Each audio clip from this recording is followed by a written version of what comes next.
თელავში კონკურსის შენი იდეა ტყისთვის გამარჯვებული მოსწავლეები დააჯილდოვეს. ღონისძიება განმსდაცვითი ინფორმაციისა და განათლების ცენტრის ორგანიზებით ჩატარდა. პროექტი მიზნად ისახავდა ახალგაზრდების ჩართვას ტყის დაცვის აღდგენისა და განმსდაცვითი გამოწვევების გადაჭრის მიმართულებით ინოვაციური იდეების შექმნაში. კონკურსში მონაწილეობდნენ აღმოსავლეთ საქართველოს სკოლების მე-9-მე-12 კლასის მოსწავლეები, მათ ინდივიდუალურად წარადგინეს საკუთარი იდეები. დღეს დასრულდა კონკურსი სახელწოდებით შენი იდეა ტყისთვის, რომელიც გარემოსდაცვითი ინფორმაციისა და განათლების ცენტრმა დააორგანიზა GIZ-ის პროექტის ეკო ჯორჯია ფარგლებში.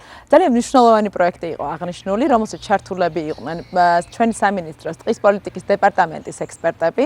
მოსწავლეებს მთელი საქართველოდან მე-9, მე-10, მე-11 კლასიდან შეეძლოთ მონაწილეობა მიიღოთ აღნიშნულ კონკურსში და წარმოედგინათ თავიანთი ინოვაციური იდეები სატყეო სექტორთან დაკავშირებით. მოსწავლეებს ასევე საშუალება ჰქონდათ ლაგოდეხის დაცულ ტერიტორიაზე თავად გაცნობოდნენ ტყის ეკოსისტემას, შეხვედროდნენ რეინჯერს და ერთი დღე გაეტარებინათ როგორც რეინჯერთან, ასევე მეტყევესთან ერთად.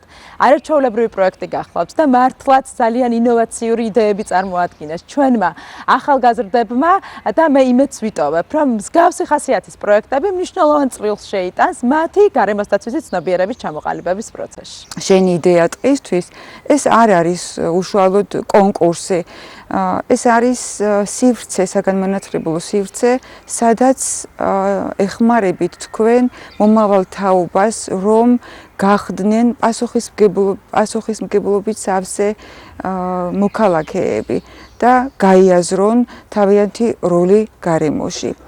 დიდი მადლობა თქვენ ამ შესაძლებლობისთვის და მე მჯერა როგორც პედაგოგი, რომ სწორედაც აი ეს არაფორმალური განათლების სივრცე და ცოდნა თეორიული, რომელსაც ჩვენ ვაძლევთ სკოლის კედლებში, აი ეს ორი საგანმანათლებლო სივრცის ერთობლიობა ქმნის ჩვენს ნათელ მომავალს. მიყვარს ძალიან ბუნება, ტყეები, მიყვარს ხეების მოვლა.